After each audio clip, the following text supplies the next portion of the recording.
broadcast on TOMz Radio Toronto are entirely those of the hosts, guests, and callers who are entirely responsible for all show content and do not in any way reflect the opinions of TOMz Radio Toronto or its staff.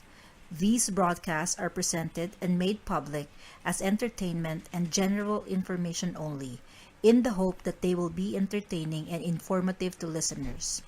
They are not intended to diagnose, treat, cure, or mitigate in any way any disease or condition or to promote any specific lifestyle, belief, religion, political affiliation, or other personal practice, nor is the information presented necessarily accurate or verifiable.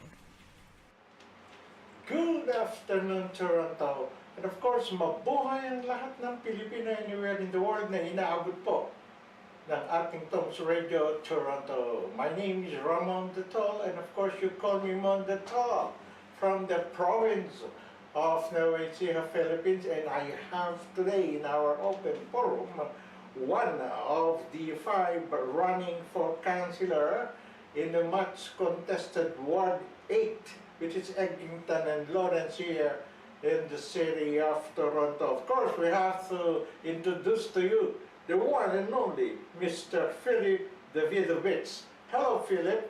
Hello, Manadadon Hapan. Thank you for having me. All right. Can you tell something about yourself? Yes. Yes, I've lived in Toronto pretty much all my life. Mostly in the Eglinton riding where I'm running. I still have my sister there who calls me every day to tell me what I have to do. So she's very involved in helping me what I should be doing in this election too, and what's needed. I have been to the Philippines actually. Oh, really? Many years ago, I went to rabbinical college in America, and I told my father I wanted to continue my studies in rabbinical college. And my father told me, well, maybe instead of going to rabbinical college, come with me to the Philippines. I'm doing business there. What year was that? 1978. 78. So the president then was Ferdinand Dalin Marcos Sr. Correct. The father of the current president now. Yeah, and we worked with a fellow, Enrique ERI Industries. He controlled the docks there, and we were doing manufacturing at that time, mostly in Bataan. Ooh. But what I found there is, at the time, very nice people to work with, very understanding of what's needed for the consumers in Canada. And we actually sponsored an engineer from Bataan, and he came to Canada, and we didn't understand why we couldn't allow him to work as an engineer in what he knew in Canada. You know it. and he was like so qualified. So his name is actually, if he's listening, his name is Juanito Reyes, Johnny Reyes. Juanito Reyes. Reyes. Okay. And I worked with him, and he probably wasn't that much older than me, but as an 18-year-old looking at a 29-year-old that's much older. I know from our company, he went to Sony, and I believe he went to CSA. So if he's out there and he can call the station and maybe I can connect with him again. All right. Have you seen Juanito Reyes here in Canada? Lately? No, I haven't seen him in many years, so he may have moved back to Philippines, but I don't think so. Like, he started a family here, and I think he went back to get his actual engineering degree. But just the frustration that he was perfectly qualified to work as an engineer in the Philippines, running a huge factory of 1,200 people. And he comes to Canada, and we had 100 people in our factory, and he wasn't officially allowed to use his designation running the factory. Well, so my countrymen living here in Ward 8, see, you've heard that our friend here, Philip, has been to the Philippines before 1978. And of course, the president then was Ferdinand Dalin Marcos Sr., who is, or rather, who's celebrating his 105th birthday today, September 11. Nice. He's in heaven. So, before we continue, we'd like to greet the family of the late President Ferdinand Dalin Marcos Jr. was born September 11, 1917. So he's 105 years old, the former president and the father of our current president now, Ferdinand Bongbong Marcos Jr. All right, what business was that? To continue with our conversation. Yeah. Your business in the Philippines before. Yeah. So basically, the market. My father was an electronics businessman. Electronic businessman. But he started in 1956. In 1956, everyone went to Japan, and then from Japan it moved to Taiwan. From Taiwan it moved to Hong Kong. And then in the 70s, when the Americans were deciding to leave the country, the Philippines tried to work an arrangement with the American government to start to do some manufacturing. All right, and that was so long ago, and you could still remember the word, the Filipino word that you've learned. How about saying mabuhay? Mabuhay. That's greetings, you know that. Yeah, for sure. Yeah. All right. Well, Philip Davidovich, am I correct, Davidovich? Yeah, perfect. Thank you. Okay, Davidovich is running for, as I've told you before, at the start of the show, running for councilor for the Eglinton Lawrence riding. That is Ward 8. That is near here. You live there, right? I live near there. I live by Eglinton, just south of Eglinton, but I live in Ward 8 most of my life, Yes. and my roots are there. Well, is it the first time that you entered politics in So your life? it's the first time that I've gone into Canadian politics. I've been the chairman of a chapter of the American Chamber of Commerce, which is cross-border trade, and my mandate at the time was to create more business in communities so that the communities can not have to tax the people so much, so it would be more affordable. And I actually was 12 years ago, I started the concept of reshoring in North America when nobody quite understood what it was, and people thought I was crazy. Why would you want to bring back manufacturers? And partly now, when I become city councilor, I plan to do joint ventures with different countries around the world with local manufacturers and create jobs and create also business and money to keep in our local economy. Well, you know, DJ Ann probably he like this guy to be the guy. He's not the councilor. He's running for councilor for Ward 8. All right, I know the councilor there in Ward 8, but our friend here, Philip, is running for councilor in Eglinton Lawrence riding. He's not the councilor right now, all right? We just have to clear and we have to correct the tagline that she made to you. She thought all the while that you're now the councilor. The one thing is for sure, she wants you to win that election. Thank you. Okay, what you said a while ago is bringing, you know, that's the main, one of the main issues here. Job for the residents not only of Toronto, but as a whole in Canada. There are a lot of people who were affected by the pandemic and lost their job. What kind of job are you planning, or what program do you have in bringing businesses, especially in your ward?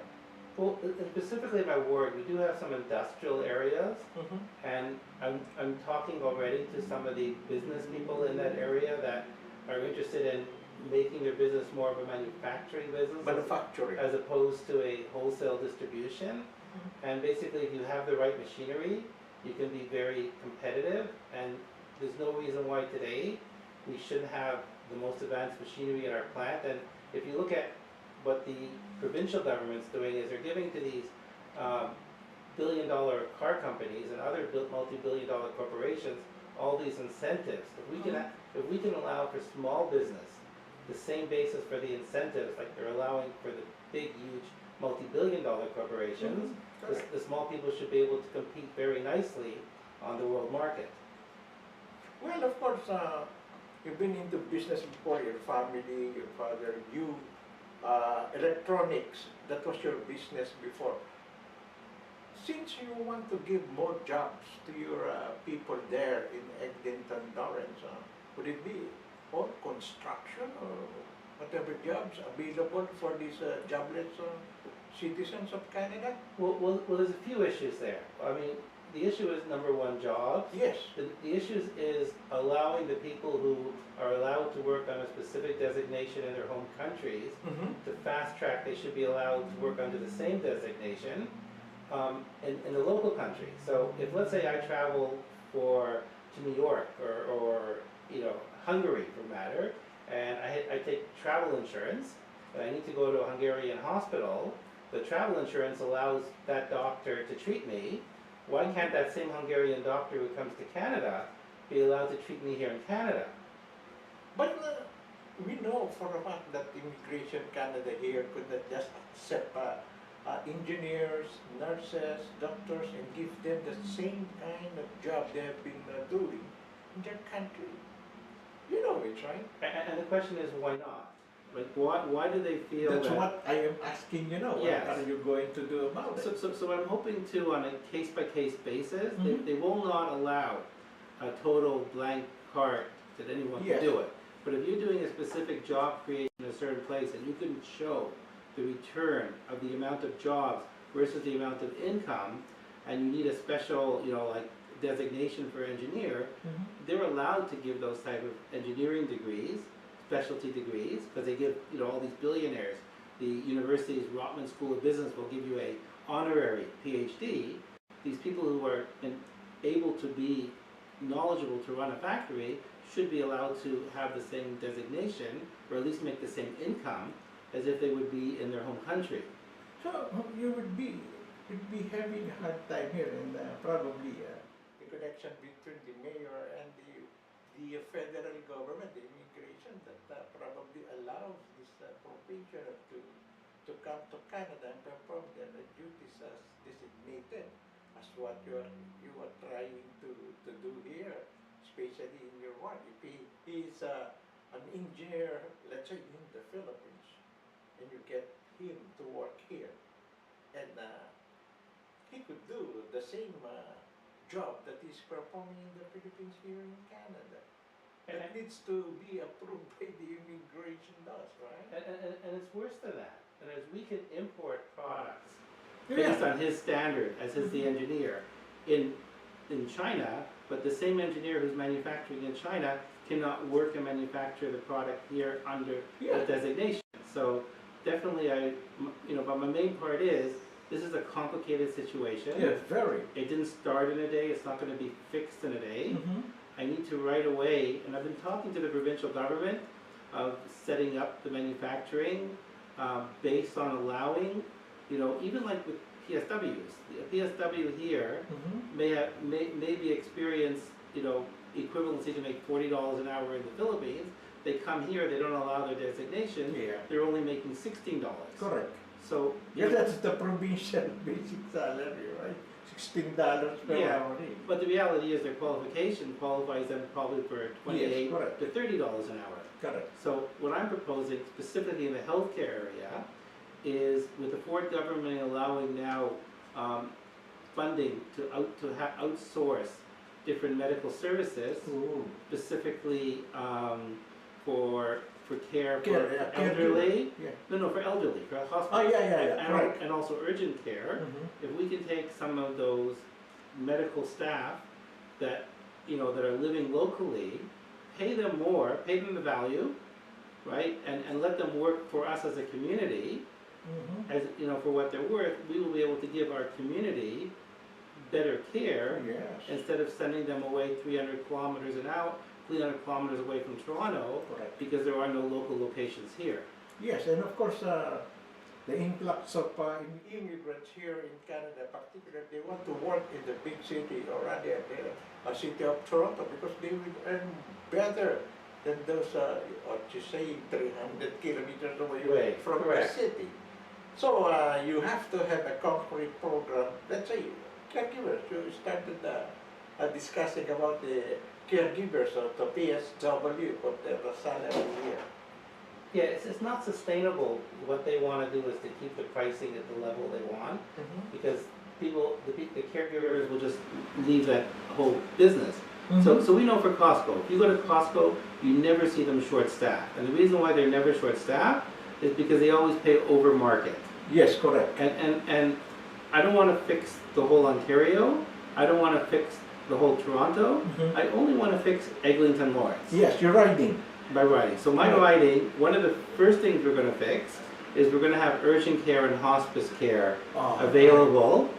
Long-term care for seniors. For seniors. So that if you're not sick enough to stay in the hospital, but too sick to stay at home, we're going to have local doctors and local nurses and local PSWs paying them above market, because that's only fair, to be able to keep them at the value that they're worth. Oh, that's nice. Of course, the professionals will be going there, I think, because of your proposed higher salary than the other doctors in the other jurisdiction, right? And they're going to want to do the extra work, because there's a reason, there's no incentive to work, you're not going to work. You're going to, if there's an incentive to work and you're part of the community and you're helping your neighbor, then it's worthwhile to spend the extra time to be there for your extended family. Yes. Well, that's a nice one, and a lot of professionals are watching us right now, especially those PSW.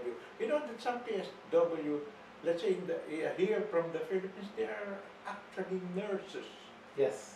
You know that, right? Of Because course, you can talk to a lot of PSWs here, and they are nurses trying to earn much, but if they are prevented from doing so because they are only allowed for that basic salary of $16 per hour. And yet, if I go with my extended health care to the Philippines, How's that again, Philip? and yet if I go to the Philippines with my health insurance, Yeah. that same doctor who could only be a nurse, who could only be a PSW here, is allowed to treat me under that health insurance. Wow. So, okay, I will just try to summarize what you're saying. Giving a higher salary for those professionals, especially PSWs, and then give them the necessary health insurance aside from OHIP. OHIP, what you mean? Well, no. Personal insurance aside from OHIP. No, if they're working in the community here, we should be paying them, like, the PSWs are not paid by OIP, they're paid by the community. Correct. So we should be paying them, not $15 to $20 an hour. We should be paying them $28 to $30 an hour, because that's really what they're entitled to based on the actual work that they're doing. So, you heard it. Filipino caregivers residing here at Lawrence Eglito both for this guy, and you will surely earn more than what you're earning right now. Alright? Again, we will be talking about the healthcare, right?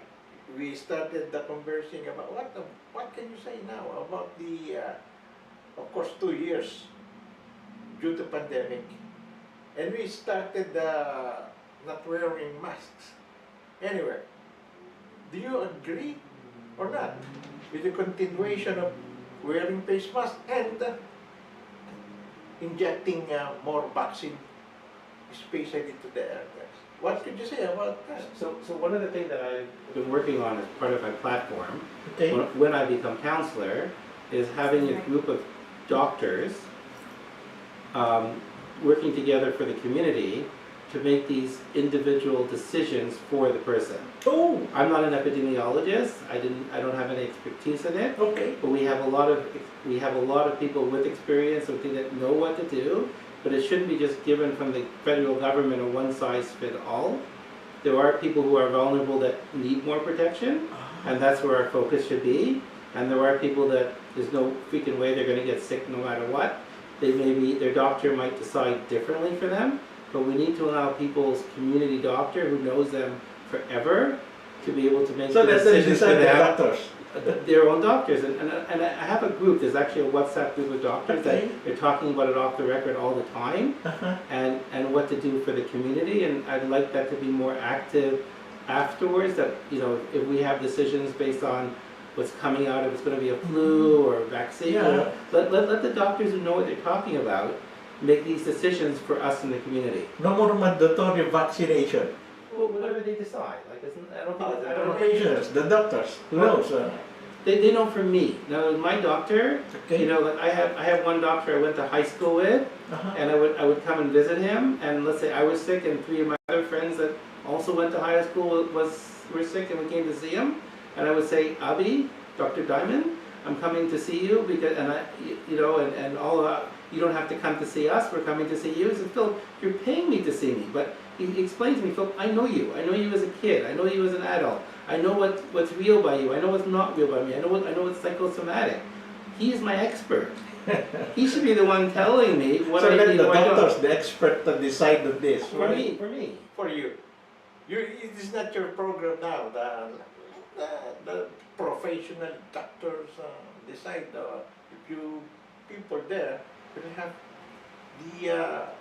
the vaccine or not For me. for you. For me. All right. Okay, I like it. Well, of course, a lot of businesses closed because of the lockdown. So many lockdown happened during the pandemic years, 2 years of pandemic lockdown. If and when, we are not discussing that it will come back, but of course, the rise of COVID-19 virus is still felt here in Canada. Would you still consider lockdown if and when another virus would definitely come to Canada?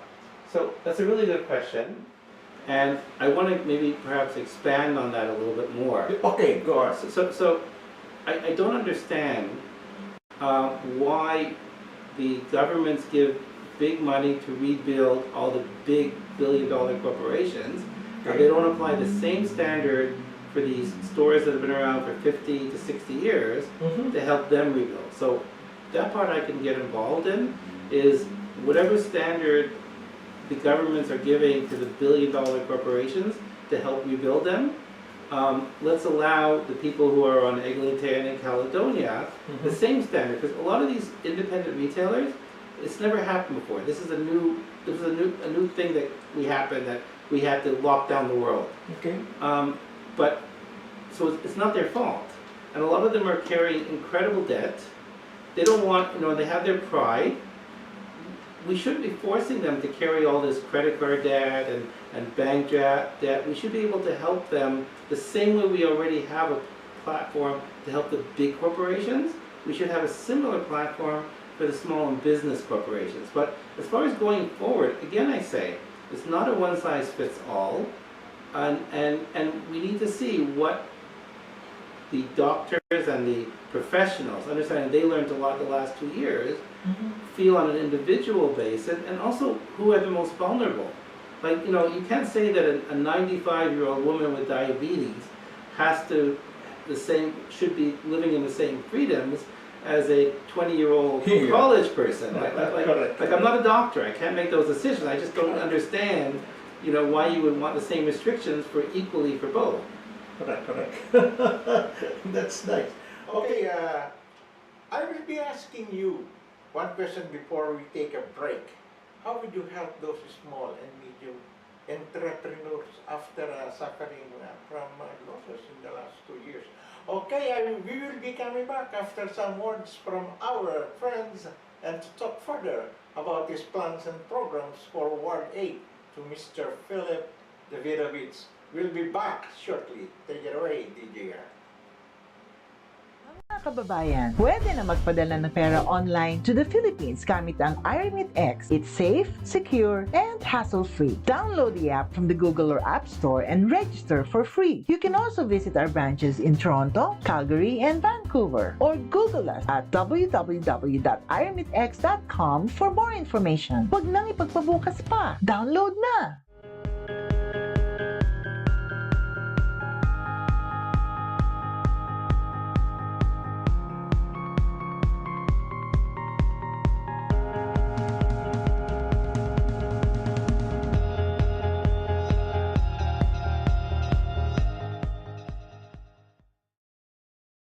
Our company is committed to providing truthful, honest, competent, and result-oriented service through advising and representing our clients in Canada and overseas in a wide range of immigration matters. We focus on providing support, building dependable relationships, and promoting success. We are dedicated to understanding what results you want and to helping you understand what actions we can take on your behalf.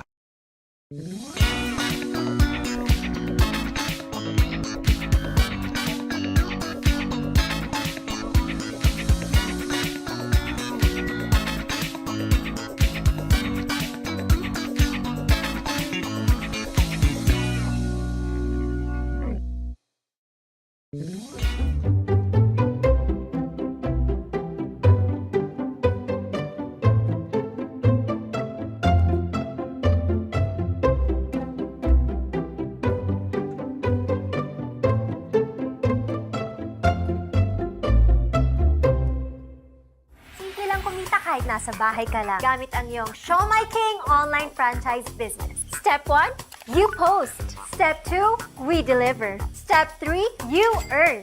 Tandaan, sa Show My King lang yan.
This is your friend Ramon Datol, and I have here with me today the candidate for councillor at Ward 8, the Lawrence Eglinton riding, Mr. Philip Davidovich. Alright, going back to Philip, I left you a question. Do you have any plans or programs to help these small and medium entrepreneurs who lost a lot of money during the 2-year hiatus? And understanding that my role is a municipal, Okay. and a lot of the help comes through the provincial, I look at myself more as an advocate for the small and medium business than actually being in a position where I can do something. So I would like to see more networking among the small business, Okay. and I would like to see a lot of the programs given to the bigger corporations being allowed to the small corporations. All right. But I also believe that the debt that the small company has to take, because all the funds are going through the big banks, we need to find a way to help them because what happened the last 2-3 years was of no fault of their own. So if they had to incur hundreds of thousands of dollars in debt because they had to open and close and open and close and take care of their workers and everything, we really need to find a way to help them to catch up, that they shouldn't have to sell their houses and have this onerous load on their shoulders. You mean the government, federal, provincial, city, would they have to give grants to these small business people? So they're already giving grants. The problem right now is, like during COVID, they were giving Oh, grants. they were already given Yeah, some money. But the problem is now they're coming to try to collect them back. So So that's the problem. So the CRA is like, all these guys, they finally got open, they're finally doing business, Okay. right? They're happy to find a survivor. They all have a lot of pride, right? The general thing of a small to medium businessman, he has pride. He doesn't want to take money from anyone. And so during COVID, everyone took who could, because it was the first time it happened. No one knew what to deal with. But now that things are settling, the small and medium business still need help, but they need help also in how to recreate themselves to be able to keep on going. Because a lot of these companies were in business 40, 50 years. And, Yes, correct. and if we help them the next 2-3 years, them and their children or their families can be around for another 40 years. Well, why not lower down the taxes that the city is imposing on these small businesses? Lowering the taxes. Because these business people, the small ones, and the medium businesses are paying taxes. Why not decrease the taxes that these people are paying? So probably that's a big help to them. So, and I don't know if it's a one-size-fits-all as far as lowering the taxes, because if they lower the taxes to certain stores, they have to open businesses, they have to lower it to all the businesses. But I think that there needs to be grant assistance and grant extensions, and also if you're a manufacturer here and a small business, they should have front of the line for any government orders, because it's very easy to go from almost broke to very rich. Yeah. It's just correct. it's just a few small orders. Yeah. And if you have the money, you're happy to pay the money, because most of these businesses, they're not takers, they're givers. Correct. That's right. Probably you have some any program for them. Let's say extending the hour of operation. You could do that through city ordinance, right? Because especially those restaurants and bars and karaoke bars, it is coming back right now in our midst, and they have to stay only around 11 o'clock or what time this business is closed. Probably you could extend them so that they could earn more. I mean, I think in the food services area, and I think that's the area you're talking about, the opportunity is how to lower the ancillary costs of the basic foods. Right now, because the food manufacturers were based the last 3-4 years on working on the multi-billion-dollar corporations, about 20% of the cost of the food is not the actual cost of the food, it's the ancillary cost of the packaging. If we can work especially, and it used to be a food service type product, where you didn't have all this ancillary costs, and the restaurants and all that, because they're wholesale, they don't need to have all this double and triple and quadruple packaging, and they can get the food directly from the manufacturer in a much simpler form. They could sell their products almost the same as going retail, so for the same money you could buy prepared restaurant food as opposed to buying raw food from the supermarket. That's nice. Probably that would help all this food industry. That's the food industry we're talking about, especially those small restaurants and bars and Correct. Right? Well, that's a nice one. You know what? That was some of our friends, Filipino voters here in Lawrence and Eglinton, were asking. They know that you will be my guest here.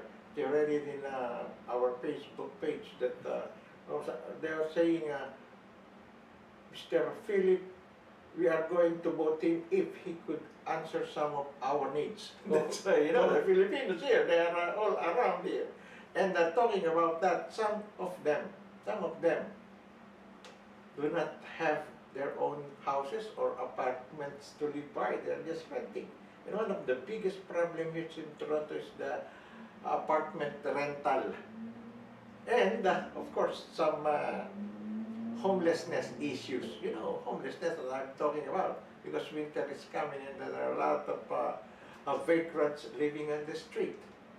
Do you have any program or some project that could eliminate somewhat the homelessness, those people living in parks, in the streets? Of Do you have a course. program on that? So I've done a lot of research on it. I've reached out to a lot of people who are experts in it. So what I'm saying now are not my own ideas. They're actually from experts who have been in this area. And I've talked to experts in Germany. I've talked to experts in Sweden who have dealt with and resolved issues. There's one Portugal study I've looked at too. But understanding that my roots for my interest in this, my father was a Holocaust survivor from Romania. So my father, when he came to Canada, he came with nothing, really nothing. He got a place to sleep in a shared room with another fellow, and they called him a college boy because they basically worked a few hours in the morning. My father was a milkman, and the rest of the day they walked College Street. My father's roommate, who was also a Holocaust survivor, was a little bit nuts. And my father asked him, why are you nuts? And he said, if you would go through what I went through, you would also be nuts. And they made it together, and both him and my father, they're not alive anymore, but from them came grandchildren and great-grandchildren and great-great-grandchildren. So this idea of not having rooming houses in Eglinton and Lawrence, to me, is bizarre. We're saying that we need to have more density and more housing, and more affordable housing. Affordable, correct. But they'll pay $40,000 a year for short-term shelters, but they won't spend $1,000 a month to put someone who's safe and legal to share a room in a house, and have a secure place to live. So that's one of my main mandates, is that as soon as I become city councilor, I'm going to fight to allow rooming houses, and rooming houses work also when you buy a house, you may not need all the rooms you have. So why not rent the rooms you have until you need them, or when you start becoming an empty nester, you'll have extra rooms, and you can rent out those rooms instead of selling your house. You can keep your house longer. And today, with the extra cost of the mortgages, instead of people having to sell their house and never having the opportunity perhaps to buy a house again, let them have the extra income from renting out rooms. Now, to that end, my grandparents, my mother's parents, came to the country from Poland, from a little town called Stashev. Now, there's a lot of people from Stashev in Toronto, and you would think by the amount of people in Stashev that Stashev was a huge city, but no, it was just the whole village moved because of pogroms, because they were basically came to the town and threw them all out and moved to Toronto. So my grandmother also basically came with nothing around 1890s. She had a house on Brunswick Avenue with 9 rooms, and she, It's a big house, eh? and she rented the rooms out. And there was a family in each room in the house, and then she made the money. She paid off the house using that income that she got from renting out the rooms, and she had 182 Brunswick. She bought 180 Brunswick next door, and she rented out the rooms. And then when she finished renting out the rooms, she bought 186 Brunswick. Now, what I find is that most people, when they come to Canada, they'll start off with an apartment. If they're able to buy a house, and 20 years later, whenever you buy in, that house is your retirement fund. That's the money you generally have, right, to keep when you're ready to stop working. There are of course house owners here, not only in Toronto, but anywhere here, especially going to the north, in our place in Richmond here. The property tax has been rising, that's right, that's the problem of homeowners now. Is Toronto City rising again the property tax after the election? They're going to try. They're always going Yeah, you have to raise a fund, But I can ask a better question. Okay. So my parents moved into the Eglinton Lawrence area in 1959. That's a lot of. Okay, in 1959, a house was between $19,000 to $21,000. Yes. And there was enough money to pay the city. So, and only at that time, maybe 30% of the land was occupied by housing, and we had enough money. We have now 71 projects in Eglinton and Lawrence area, all of which are giving money to the city for lands transfer tax. Where is this money? There should be so much money there that people who are living in apartments now, who are giving up some of the value of the homes they already have to allow in all this new construction, they for sure should not be getting raises in their apartments, because if we actually use the money that's coming in for these 71 new projects in our city. Now 71 new projects, that's affordable housing being constructed now. Okay, so let's 71 building projects, but there is no such thing. And I challenge anyone to tell me that right now in Ontario there actually is such a concept of affordable housing. There is no affordable. I worked 14 years for a real estate company, and I talked to my group of people in building things now. No, what they do is, in some cases, it's a city land that they give over to a builder.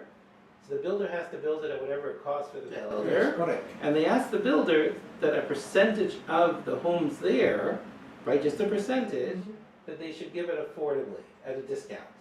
So, but the question is, they're not coming and saying to the Philippine community or the Jewish community or Italian community, we're going to be building, we're going to have 100 houses that are allowed to be affordable houses.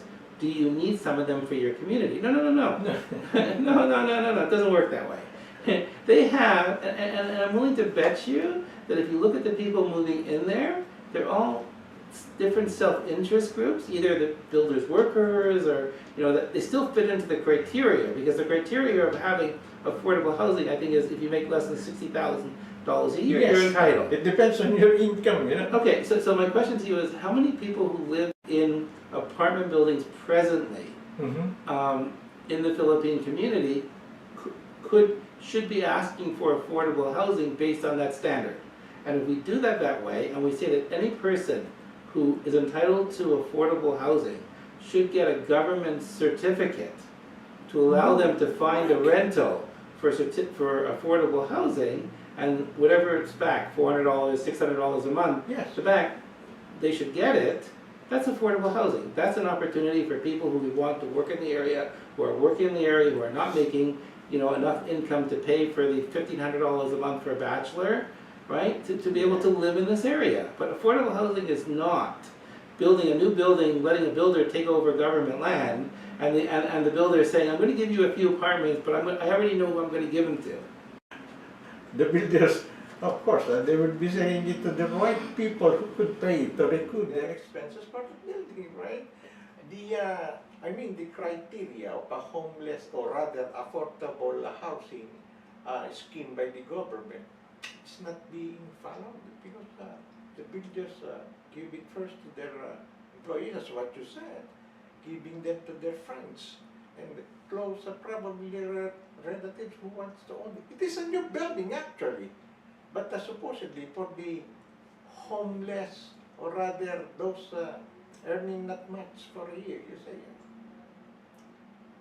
These homeless people or rather these people that need housing could only pay up to the maximum of 600, 800 a month, right? For this affordable housing, right? Correct. And to that end, my suggestion is, if a builder's going to build, let them build. But there's no attachment to affordable housing because they're not actually building it as an affordable housing unit. There's no difference in a builder builds and calls it affordable housing or Yes. not. So I'm saying if you have a homeless person, the homeless person should have a certificate From the government. from the government. The government should be paying, like they have HUD in the States, directly to the landlord that money, because part of the problem with homeless people, they have a hard time holding on to the money that they're given, Correct. and let them be able to go anywhere and rent an apartment. And to the shelter system for homeless, some people need to be in a shelter system. It's not a one-size-fits-all.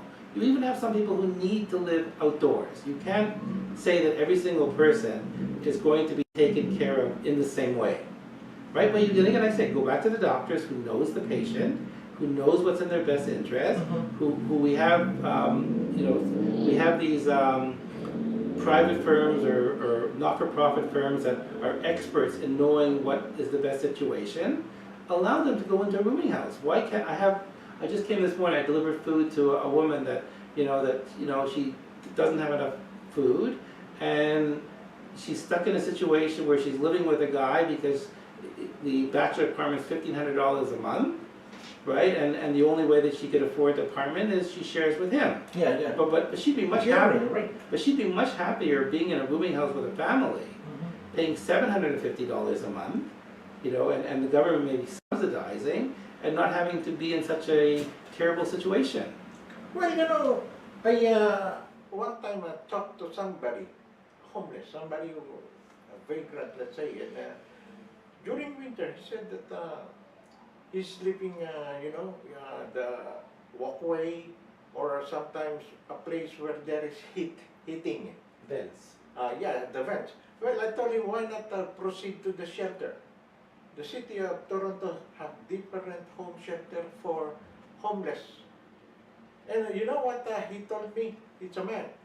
I went there. Food is good. Soup is good. You sleep one night. And then when I woke up in the morning, I lost my shoes. There is a big problem in some shelters here in Toronto, the greater Toronto, not only in Toronto, but other shelters in the GTA. The problem is there is no security for their small properties as well. He lost his shoes. He left the shelter in the morning barefoot, and it is winter, And it's worse than that. So, because I've done a lot of work with the homeless, and I've done a lot of work with people who are in trouble, and they all end up at the Dufferin and Finch courthouse there. This homeless person, they get kicked out every single day from the shelter, and they have to go somewhere. So they go on the TTC, they have no money, even though they're supposed to have money because of the tokens, and they're going to a food bank, or they go to Scott Initiative somewhere, and the bylaw officers see them, and they ticket them. And this ticket now is a criminal offense, and you know, and the bylaw officers know 80% of who these people are. So instead of dealing with the situation on a permanent basis and finding a solution to it, they're just creating more paperwork, more bureaucracy, and that's why when they say it's $40,000 per person in the temporary shelter, I would guess more like $60,000 because of all the extra costs that we're creating. And you know, if let's say in my 4 years as city councilor, I can get 25% of the people who are now in shelters or are now on the street, if I can get them into homes permanently at a cost of 25% of what it is now for the shelter system, I think that's one of the things that would be a good job for me. You know what? It's a good idea, but of course we haven't read any of the report that each councillor, 25 councillors in Toronto, right? It was trimmed down to 25 by Premier Ford the last 2 elections ago. And then 25 people in a shelter, bringing it. Who's spending for them? The City of Toronto? Yes, the city of the municipal looks after the shelter system. So we get money from the different levels of government to manage it, but like, you know, people keep on reminding me, you're only going to be the council, you're only municipal, you don't do this, this is provincial. So it happens to be that the shelter system, thank God, would be under my umbrella, so I want to fix that. I want to fix taking care of people who are, need extra help, to build urgent care and to build hospices, and using a lot of the local PSWs and nurses and doctors who are in this area. And getting back to your question again, those are the people who should be telling each individual person what they need to be safe. Do they need a vaccine? Do they need a mask? Do they need not to go to Costco? Do they need to go only a private place? Should they be going to church? It's an individual decision, it's an individual risk, but your doctor knows. Yeah. Well, I want to be clear out on this aspect, Philip. That's these councillors, all of your 25 councillors in the city, do they have budget, separate budget from each other for this housing, for this other issues that reflects your riding? Let's say, you say homelessness or vagrancy. Each councillor is given a budget by the city to attend to this problem. So each, from what I understand, and this is my we say first kick at the can for this area, is that every area has an amount that they're spending. I believe with the same budget that I have and is under my area, I need to advocate. I'm a salesman by nature. I need to advocate that instead of spending the money on the short term, and instead of allowing, instead of allowing, to do all this construction and blocking streets up more, to allow more of the rooming houses, to let people who have houses who, maybe have extra rooms that for money they'd be happy to rent it out, and do more long-term solutions for the vulnerable. Ooh, yeah. Oh, it's clear now, the picture on my mind about the councillors that are helping their own riding. Now I could barely see. I could see it clearly now that your responsibility is not only for making ordinances, city laws, but of course in helping all the people in your riding that needs to be helped, that needs assistance, particularly those people who could not fend themselves. That's why the shelters have free food, right? Free food, free everything for those homeless people who wants to take a rest. Night sleep, good sleep there. Instead of sleeping in the park, instead of sleeping beside the vent, they go to shelter, right? Because almost everything is free. No, I don't look at things that way. I feel more that it's not a one-size-fits-all. There are people who cannot handle living indoors at all. So these people, we say, train a person, live with a person based on that person's path. So if, from let's say 100 people, if I can in the next 4 years take 25 of those people and find permanent housing for them, I did a good job.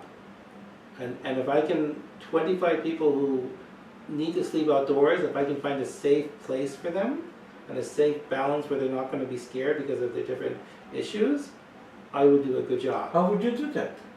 It's Finding safe places for these 25 people you said. How would you do that? Where would you put them?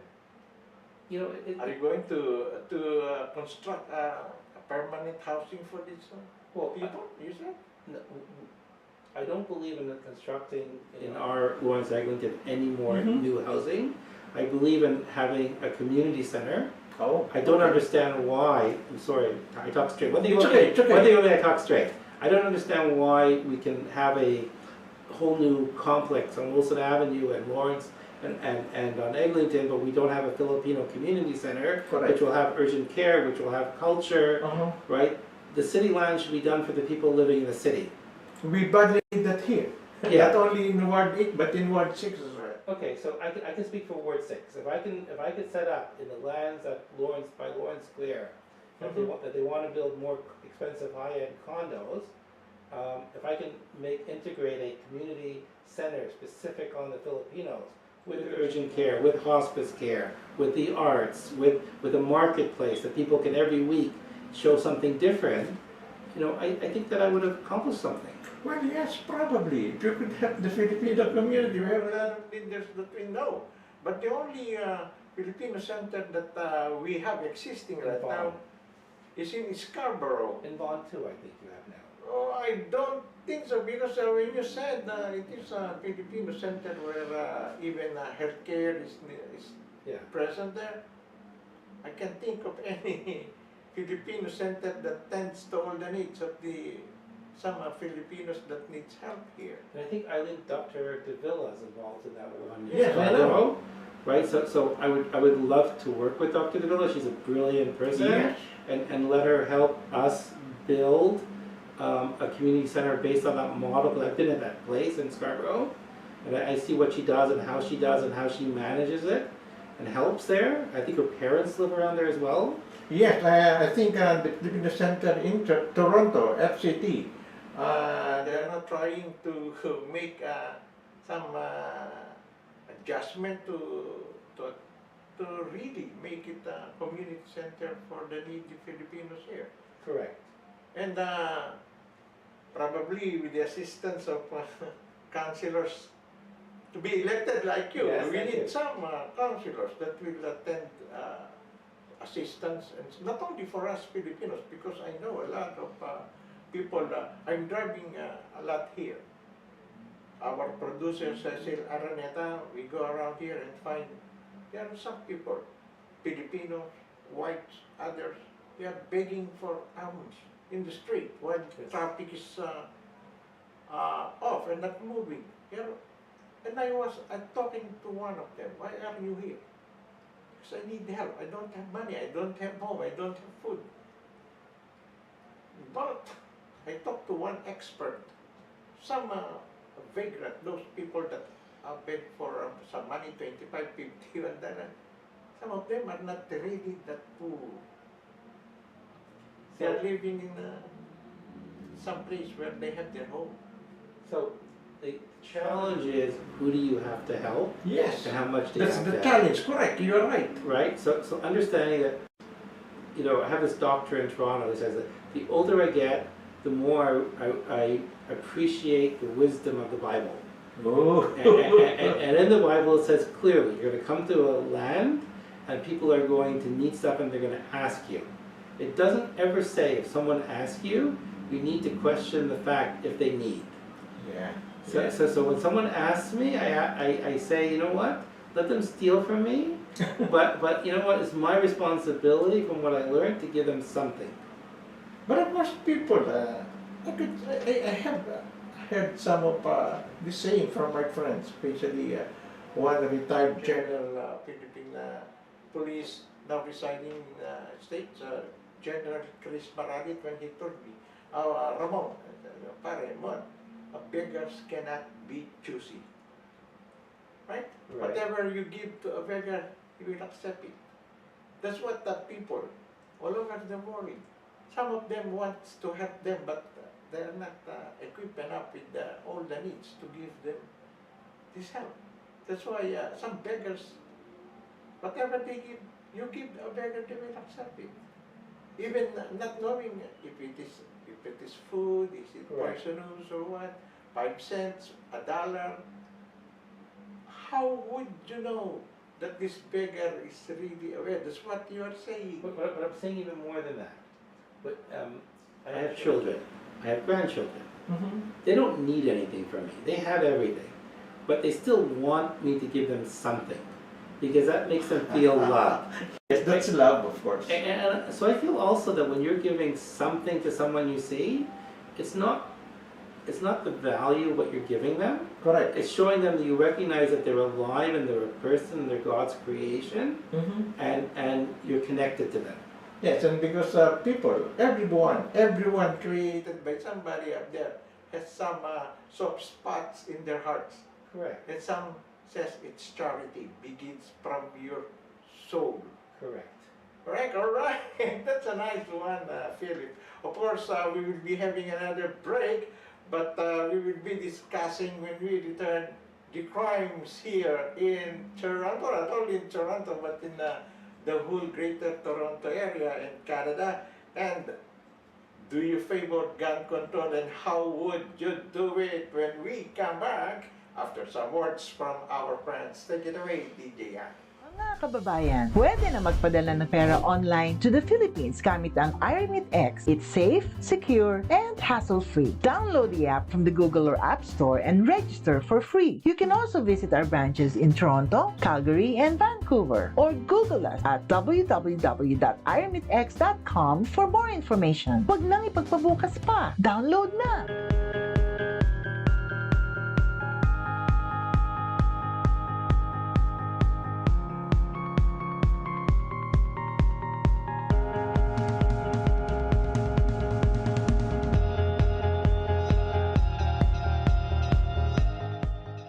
Company is committed to providing truthful, honest, competent, and result-oriented service through advising and representing our clients in Canada and overseas in a wide range of immigration matters. We focus on providing support, building dependable relationships, and promoting success. We are dedicated to understanding what results you want and to helping you understand what actions we can take on your behalf.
kahit nasa bahay ka lang. Gamit ang iyong Show My King online franchise business. Step 1, you post. Step 2, we deliver. Step 3, you earn.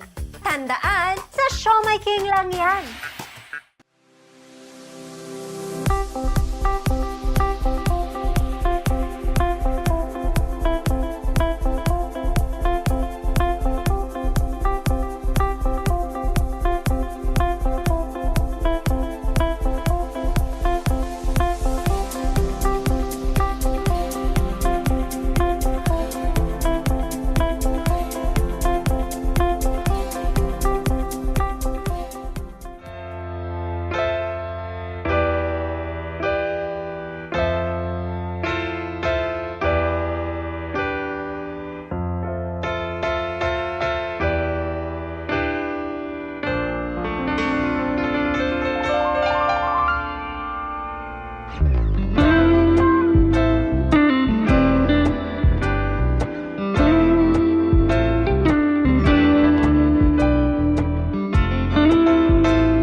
consider him a friend now because of what he is explaining about his program and projects when he is elected councillor of the Ward 8. It is doable and acceptable to us voters, you know. Well, we'll go back to Philip Davidovich. Hello again, Philip. How are you at this moment? Good, thank You're you so good. much. All right, as I said before we left for break, crimes here. The crimes going around now, not only in Toronto City, but the whole greater Toronto area, and the perpetrators of murder using handguns. Well, people are scared walking home from work at night time, especially around 12, 1, 2 in the morning. And there are some streets that are unlighted, very dark. That's why these workers are scared of going home from work. If elected councillor of Ward 8, especially in your ward, there are some, you know, if you could say where crime will happen, what possible program or project are you going to do to possibly not to eliminate total crime? Now it's so hard to do. What could you do to probably lessen the crime rate in your area? And what plans could you do about the handgun here in Canada? So, when I was chairman of the American Chamber chapter, the chairman of the American Chamber of Commerce, I was very involved with a lot of the counties, discussing about how to, as the industry left, people had less to do. People need to be able to do something. So if they don't do anything, they go into drugs and they go into crime. Yes. And we discussed how we can resolve it. So I worked with 2 counties specifically in New York. One was in Broome County, which is where they housed the old IBM supercomputer. And what they found that works is, number one, keep people busy. I remember meeting, I used to go to the Senate in Washington, and I used to have discussions with the Democratic Senator Kristen Gillibrand, and at first she was against creating $15 an hour jobs. 15. He says, I only want to create $71,000 a year jobs. Okay. Why would I spend my time? I'd rather just give people welfare Yes. than create $15 an hour job. But then she found it was the people who couldn't get the $15 an hour jobs. They had nothing to do. They joined gangs. They took drugs, and they were busy at night looking for what to do. So generally speaking, if people are busy and they have where to go and they have what to do, they don't really have as much time to do crime because they're busy living their life. Correct. Like surprise, surprise, right? And I found a similar situation in the 5 towns, which is basically Long Island. And what they found is having a community policeman working with the community to deal with the specific challenges of that community.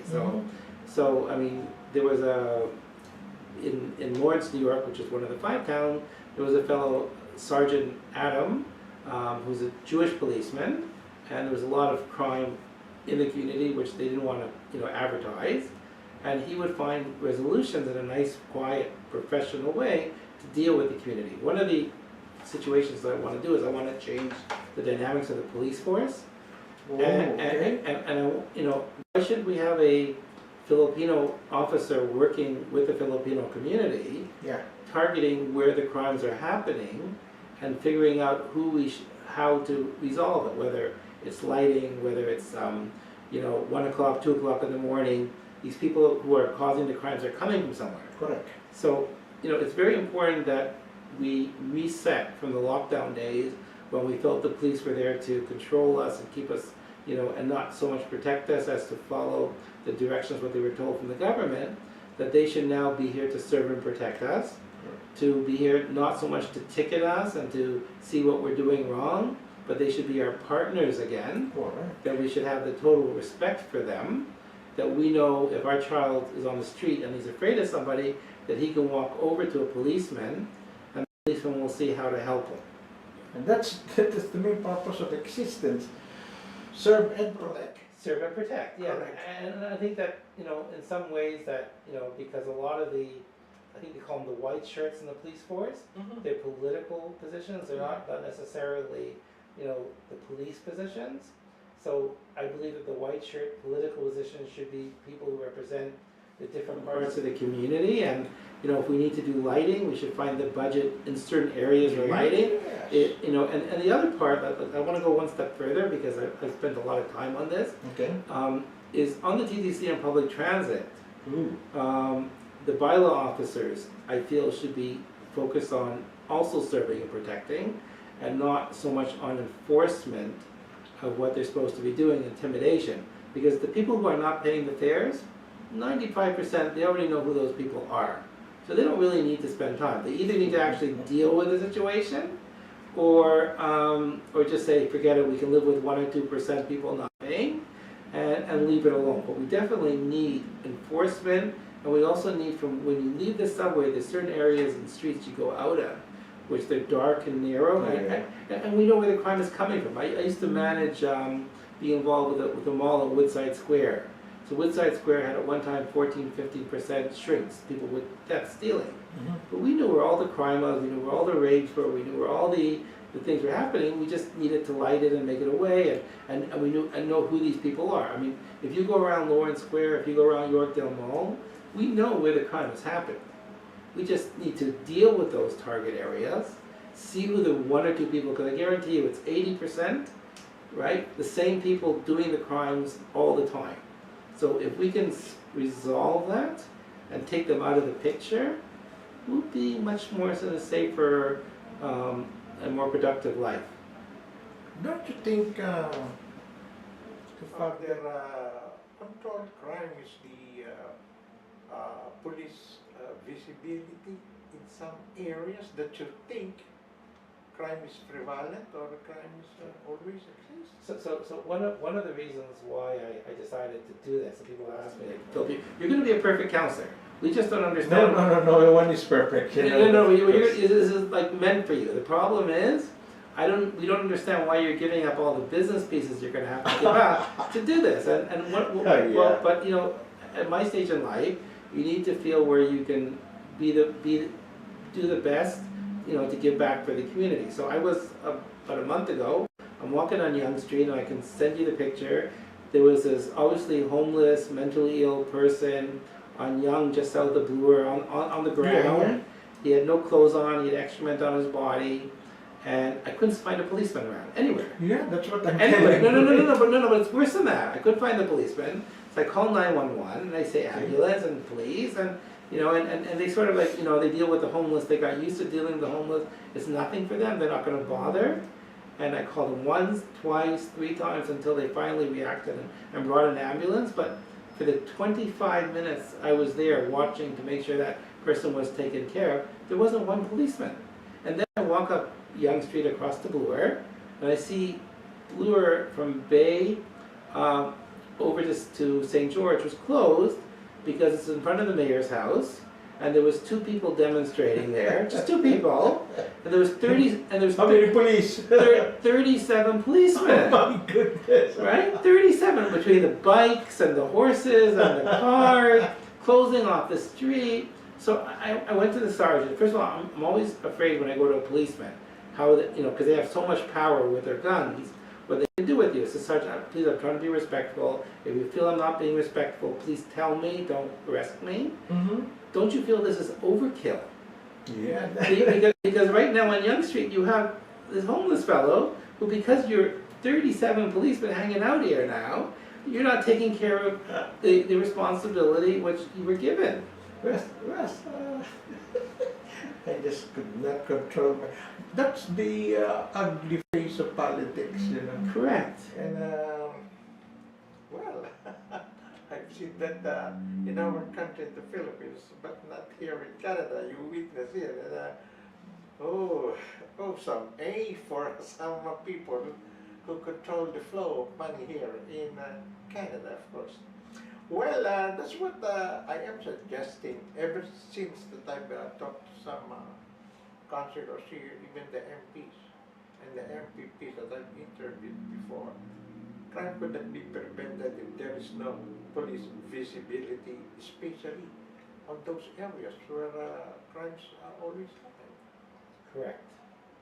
And could you do something about it?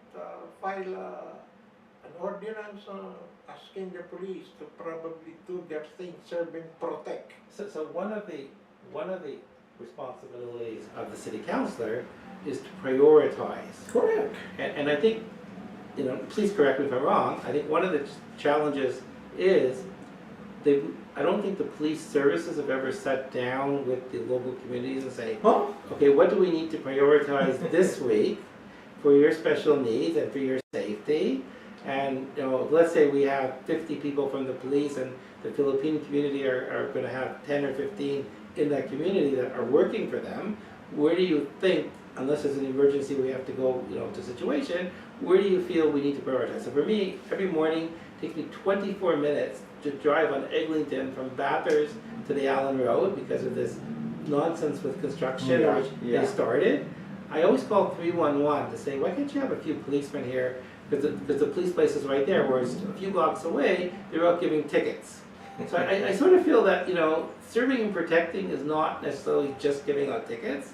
Serving and protecting is helping people get to work. Yes.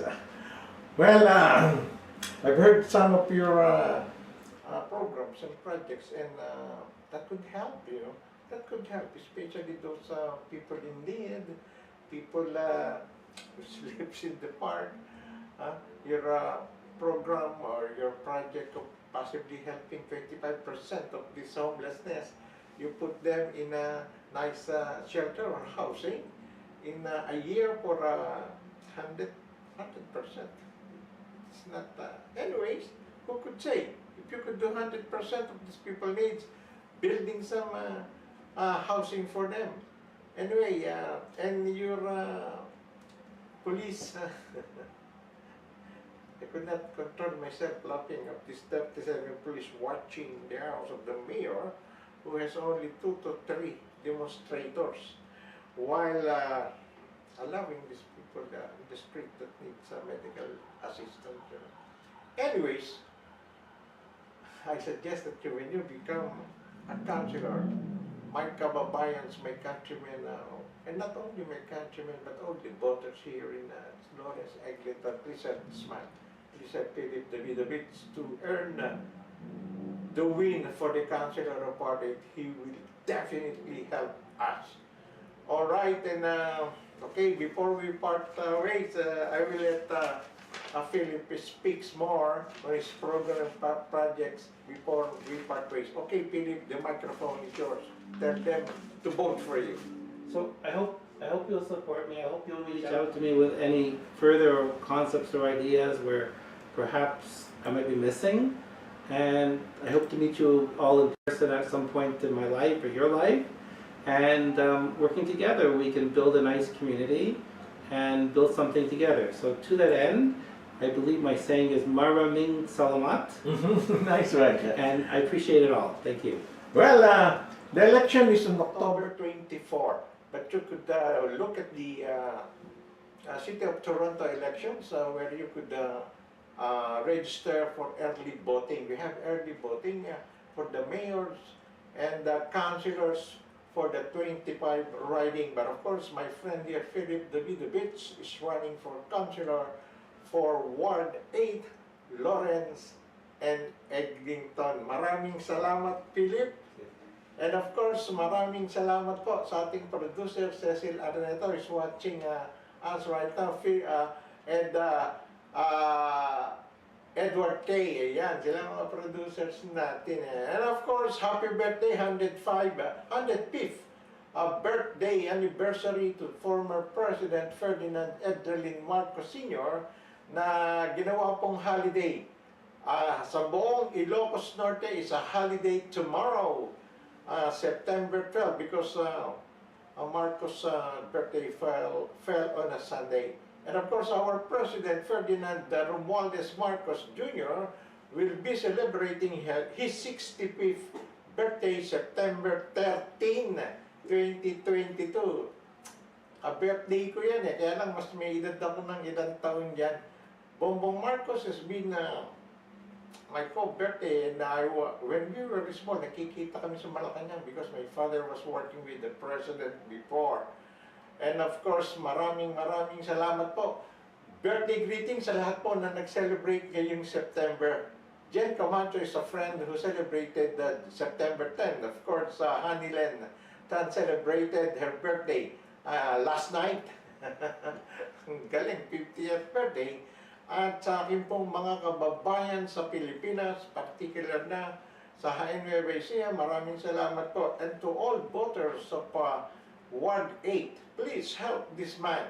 Philip Davidovich earned his place at the City Council of Toronto, October 24. Thank you, mabuhay, and good day!